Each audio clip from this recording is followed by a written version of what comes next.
The funeral director handed me Sarah's wedding ring in a small velvet bag. My 16-year-old daughter Lizzie stood beside me in the funeral home parking lot. Mascara streaked down her cheeks. The rain hadn't stopped since morning. We drove home in silence. My name is Alan Hughes. I'm 43, work as an IT systems analyst at the regional hospital. I fix problems other people can't see coming. Our house felt like a museum when we walked in. Casserole dishes covered the dining room table. Tuna noodle from the Hendersons. Lasagna from Sarah's book club.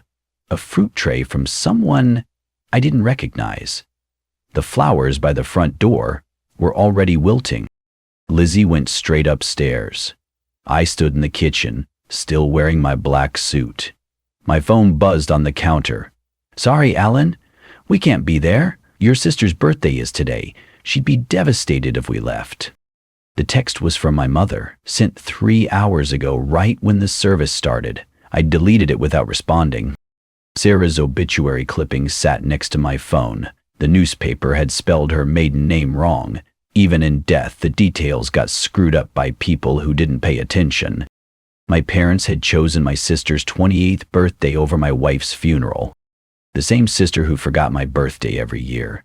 The same sister who borrowed money and never paid it back. The same sister who called our mother crying whenever life got difficult, which was pretty much always. I'd seen this pattern before. When my grandmother died, they missed the wake because of a family reunion on my mother's side. When I graduated from college, they skipped the ceremony because my sister had a dance recital. Sarah used to say I was too understanding. Maybe she was right. My phone buzzed again, a notification from Facebook. My parents had posted photos from the party. My sister blowing out candles. Everyone laughing. My father wearing the same tie he should have worn to the funeral. The caption read, "Our baby girl turns 28. Nothing could keep us away from this special day. Nothing could keep them away." I set the phone down and looked around the empty kitchen. The rain kept tapping against the windows. The sound reminded me of Sarah's fingers drumming on the table when she was thinking. Lizzie came downstairs carrying 2 plates. She'd changed into sweatpants and one of Sarah's old college t-shirts. "You hungry, Dad?" I wasn't. But she was trying to take care of me. The way her mother would have.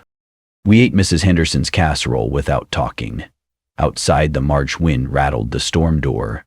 The lawn was still muddy from the snow melt, and the daffodils Sarah had planted were just starting to push through the frozen ground. After dinner, I went into my home office. I opened my laptop and logged into Sarah's estate management account. The password was still saved in my browser. Everything was organized just the way she'd left it. Bank statements, insurance policies, investment portfolios, her will. Sarah had always been methodical about paperwork. Said it came from growing up with a father who was an accountant. The numbers were all there: assets, beneficiaries, distribution instructions. Clean and simple. I scrolled through the documents. Something felt different about the formatting on the will, but I couldn't place what it was. Systems fail when people do, but the records never lie. I bookmarked the page and closed the laptop. Maybe it was time to pay closer attention to the details. The days after the funeral blended together like gray static. I went to work, fixed server crashes, updated security protocols. Came home to Lizzie doing homework at the kitchen table. We ordered takeout, watched Netflix, went to bed. But every night, I pulled up Sarah's estate documents. That formatting issue kept nagging at me. The font was slightly different in one section. The margins didn't match. Little things most people wouldn't notice. I work with systems all day. Inconsistencies stick out like broken code. On Thursday, I found the first real anomaly. A codicil filed 6 months ago. Sarah had never mentioned any changes to her will. The document was buried in a subfolder I'd never seen before. It named my parents as secondary beneficiaries if I declined my inheritance. 50% of everything would go to them. Why would Sarah give my parents anything? She barely tolerated them, called my mother sweet but exhausting, and my father a man who never met a conversation he couldn't dominate. We visited them twice a year, and that felt like plenty. I started digging deeper. Friday morning, I called in sick to work, spent the day pulling archived emails from Sarah's account, our family group chat history, phone records. The more I looked, the stranger it got. 6 months ago was when Sarah had her surgery, gallbladder removal. She'd been in the hospital for 3 days, groggy from pain medication. I found the visitor log from the hospital's online portal. My parents had signed in on the second night, stayed for 2 hours. I'd been home with Lizzie, helping her with a history project. What had they talked about for 2 hours with my drugged wife? I needed professional help. Called Sarah's lawyer, Mr. Franklin. He'd handled her father's estate years ago, back when we were newlyweds. Steady guy, never rushed anything. We met at his office Tuesday afternoon. Alan, I'm sorry for your loss. Franklin was in his 60s, gray beard, wooden desk covered with legal pads. How can I help you? I showed him the codicil. His face went still. He read it twice, then looked up at me. Your wife never would have made changes without telling you, Alan. She was meticulous about discussing every legal detail. That's what I thought. Franklin pulled Sarah's original file.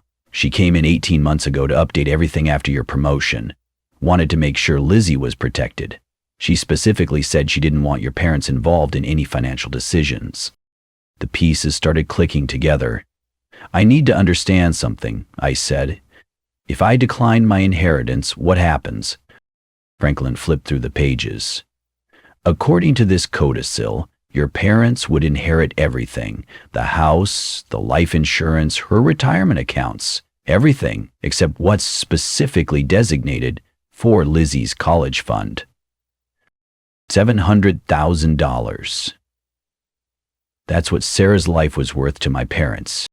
I spent the next week building a timeline, cross-referencing dates, phone calls, visits. Franklin helped me access hospital records through a legal request. The pattern became clear. My parents had visited Sarah the night she was heavily sedated.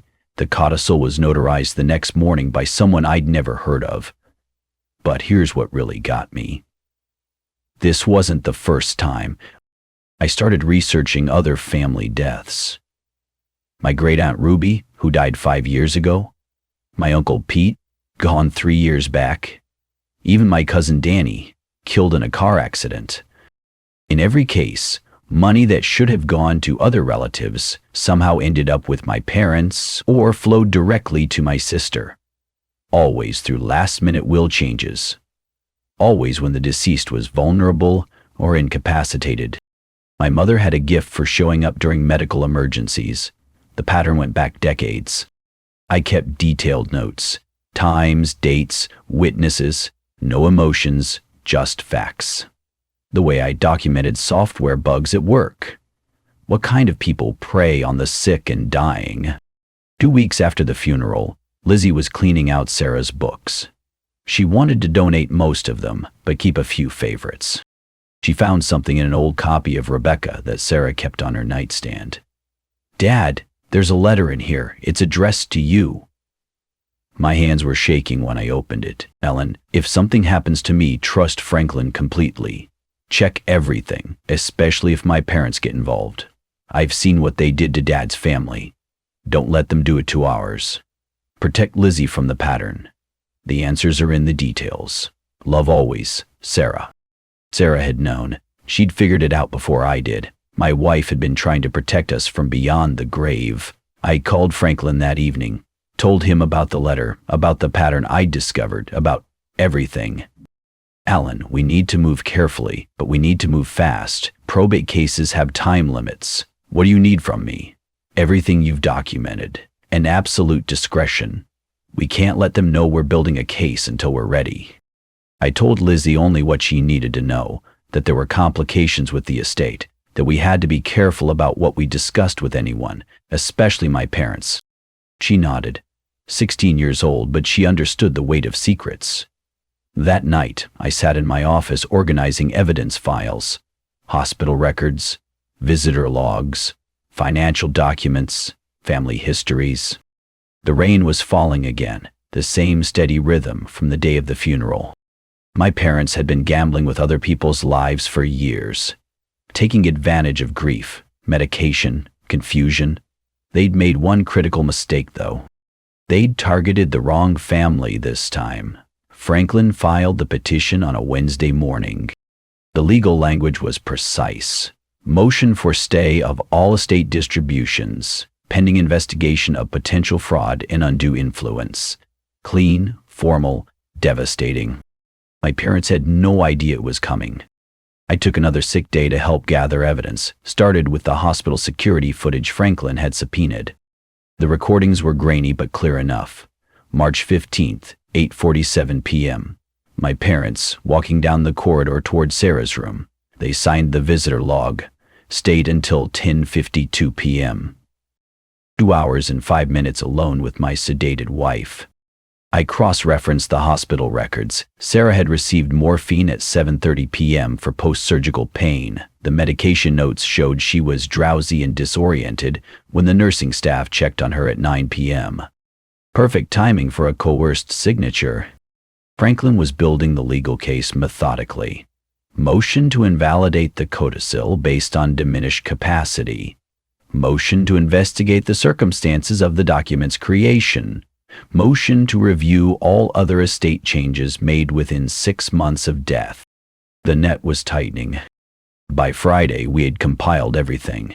Hospital visitor logs, Sarah's medical records showing her sedated state, the suspicious formatting differences in the will, the pattern of previous family estate manipulations. Even the Facebook post from my sister's birthday became evidence. Screenshots showing my parents celebrating while I buried my wife. A prosecutor's dream for establishing priorities and character. That's when my phone started ringing. First call came Saturday morning. My mother, voice tight with forced cheer. "Alan, honey, we're concerned about the estate proceedings. There seem to be some delays." I kept my voice flat. All questions should be directed to the attorney. "But sweetheart, we just want to make sure Sarah's wishes are honored. Mr. Franklin's office will handle all communications going forward." Click. The emails started next. My father typing in all caps like he was still yelling at his computer in 1995. "Man, we need to talk about this. Legal nonsense. Your mother is worried sick." I forwarded everything to Franklin without responding. The calls escalated over the next week. My mother crying about family unity. My father demanding to know why I was causing problems over Sarah's clear intentions. Each voicemail got more desperate, more accusatory. I saved every single one. The breakthrough came on a Tuesday. Franklin had been investigating the notary who witnessed Sarah's codicil signature, a woman named Linda Kowalski. Turns out Linda Kowalski played bridge with my mother every Thursday at the community center. Franklin issued a subpoena. Linda had 3 choices: tell the truth, commit perjury, or plead the 5th. She chose option 1. The deposition was devastating. Linda admitted she'd never met Sarah, never been to the hospital. She'd notarized a blank signature page because my mother said it was for insurance paperwork and asked her to help out as a favor. The signature was witnessed without the testator present. Criminal fraud. Franklin called me with the news at my office. "We've got them, Alan. This is no longer a civil matter. I'm required to report this to the district attorney." I stared out my window at the hospital parking lot. People coming and going, visiting sick relatives, saying goodbye, living their normal lives while my world rebuilt itself around the truth. What happens now? Now we wait. The criminal investigation will take precedence. Your parents' attorney will recommend they settle quickly and quietly. The next few weeks passed in a strange calm. I worked my regular hours, helped Lizzie with her college applications, attended a school board meeting about budget cuts. My parents stopped calling. Their attorney contacted Franklin twice, fishing for a plea deal, trying to negotiate reduced charges in exchange for dropping all estate claims. Franklin recommended we let the legal system work. I started preparing for their inevitable visit. They'd want to talk face to face, make their case in person, appeal to family loyalty, shared grief, whatever emotional leverage they thought might work. I wouldn't give them the satisfaction of an argument. Instead, I prepared an envelope. Franklin drafted a letter explaining the criminal referral, the evidence of fraud, and the consequences of any further interference. He included copies of Linda Kowalski's deposition, the hospital records, and a formal notice that all estate claims were void. The legal paperwork was thick, official, final. I asked Lizzie to notarize the envelope, her first official act as an adult witness to legal proceedings. She signed her name carefully, used the seal Franklin had provided, dated everything properly. "Mom would be proud," she said, handing me the completed documents. My daughter was breaking the pattern. No more victims in our family line. The envelope sat on my kitchen counter for 3 days. Heavy, white, sealed with official legal tape. A quiet bomb waiting for the right moment. My parents still didn't know what was coming. They thought they were visiting a grieving son who needed guidance. A confused widower who'd sign whatever they put in front of him. They had no idea they were walking into a courtroom. Saturday evening, my father called. First time in 2 weeks. "Alan, your mother and I are coming over tomorrow morning. We need to straighten this mess out, face to face." I looked at the envelope on my counter. Everything documented, notarized, ready. "See you then." The pieces were in place, the trap was set. Time to spring it. They arrived at 10:30 Sunday morning. My father wore his good suit, the navy one he saved for church and funerals. My mother carried her leather purse, the expensive one my sister had bought her for Christmas. They expected this to go their way. I opened the door and stepped aside. "Come in, Alan, sweetheart."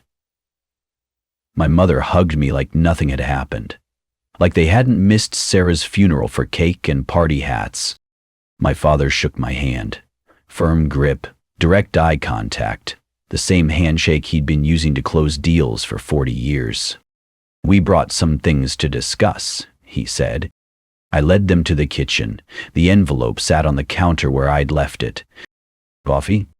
"That would be lovely, dear." My mother settled into her usual chair at our kitchen table, the one she always claimed when they visited. Territory marked. I poured 3 cups, added cream to my mother's, black for my father. Steam rose from the mugs like incense. My parents exchanged glances, some kind of silent communication that married couples develop after decades together. My father cleared his throat. "Alan, we know this has been difficult. Losing Sarah, dealing with all the paperwork. We want to help." "That's kind of you." My mother leaned forward. "We've been thinking about Sarah's will, the changes she made before she passed." "What about them?" "Well, honey, she clearly wanted us to be involved, to help take care of you and Lizzie during this transition." My father nodded. She understood that family takes care of family. That's what the codicil was about. I sipped my coffee, waited. "We think it's time to move forward with the estate distribution," my mother continued. "We deserve half." She was family. There it was, the direct ask. $700,000 on the kitchen table, between the sugar bowl and the napkin holder. I nodded. "Sure."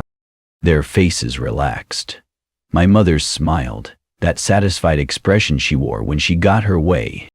My father started talking about practical matters, tax implications, timeline for distributions, how to handle the house sale. I stood up and called toward the living room. "Lizzie?" She appeared in the doorway, steady and calm, 16 years old but carrying herself like someone much older.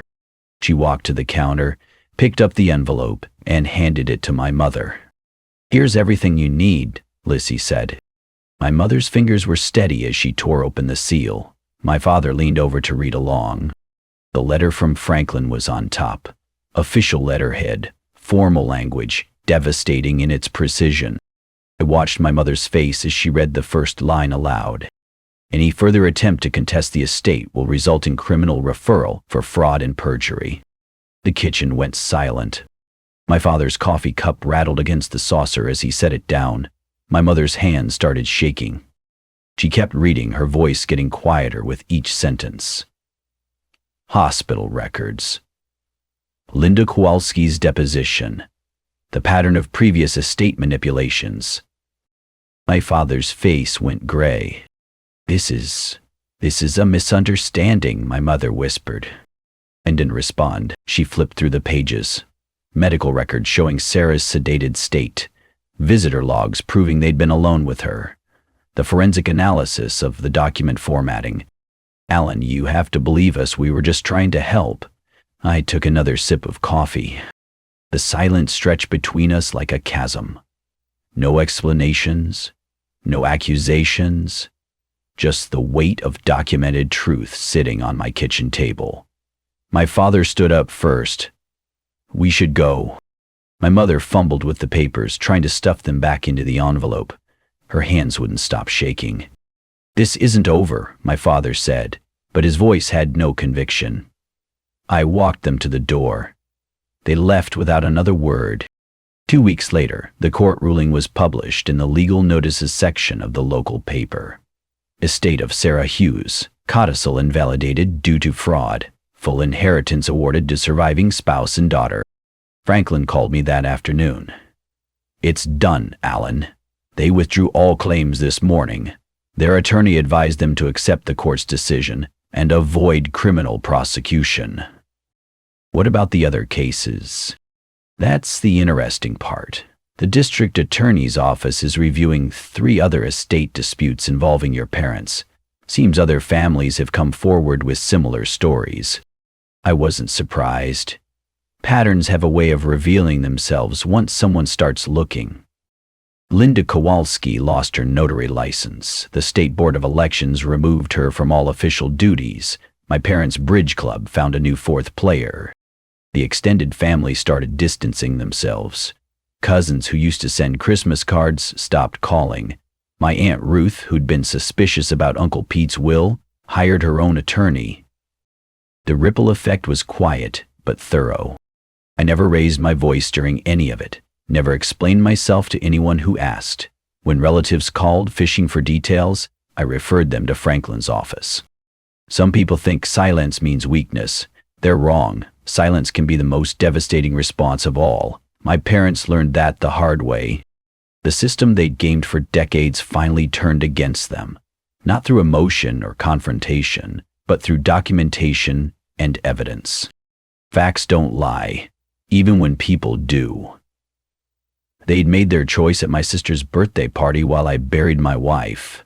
I'd simply made mine at the kitchen table with an envelope and a cup of coffee. 3 months later, I sat alone in the kitchen at midnight. The rain had started again after dinner, same steady rhythm that had fallen the day we buried Sarah. Same sound against the windows, like fingers tapping on glass. Lizzie was asleep upstairs. Senior year was keeping her busy. College applications, scholarship essays, planning for a future Sarah would never see. But Sarah had protected that future. Even from her hospital bed, even drugged and dying, she'd found a way to shield us from the pattern. I went to the living room and pulled the copy of Rebecca from the bookshelf. Sarah's letter was gone now, filed away with Franklin's legal documents. Evidence in a case that would never go to trial. I opened the book to where the letter had been hidden. Slipped in a photograph instead. Sarah and Lizzie at last year's birthday party. Sarah's birthday, not my sister's. They were laughing at something off camera, probably one of my terrible dad jokes. Candid, real, unguarded. That's how I wanted to remember them. Not the hospital bed, not the funeral parlor, not the legal battles, just my wife and daughter being happy. I carried the book back to the kitchen and set it on the counter. Then I did something I hadn't done since the night after the funeral. I poured 2 cups of coffee. One for me, one for Sarah's empty chair. The envelope sat on the table where my parents had left it. Empty now. Its purpose served. All the legal papers filed away. The case closed. The truth documented and preserved. I picked up the envelope and walked to the fireplace in the living room, struck a match and held it to the corner. The paper caught quickly, orange flames, then blue at the edges. The official letterhead curled and blackened, disappearing into ash. I watched it burn until nothing remained but embers. No words, just a quiet nod to the darkness. Back in the kitchen, I sat at the table with my coffee. Sarah's cup steamed across from me, untouched but present. My shoulders weren't rigid anymore. The tension I'd carried for months had finally lifted, not because I'd won some victory, but because the system had worked the way Sarah knew it would. Truth documented, justice served, family protected. In the silence, something new took shape, a ritual born from necessity, refined by time. One cup for the living, one in memory. Some evenings Lizzie joined me. We'd sit together without talking, just sharing the quiet space where grief and gratitude intersected. Tonight was just me and the rain, and the knowledge that Sarah's final gift had been strategy, not sentiment. She'd taught me that silence could be more powerful than anger, that patience could defeat manipulation, that the best revenge was simply letting the truth speak for itself. Outside, the rain continued its steady percussion against the windows. Somewhere in the distance, soft jazz played from a neighbor's radio. I finished my coffee and stood up, left Sarah's cup where it was, a small shrine to memory and protection. Turned out the kitchen light. The house settled into darkness, quiet and resolved. The pattern was broken, the truth was documented. The silence was complete.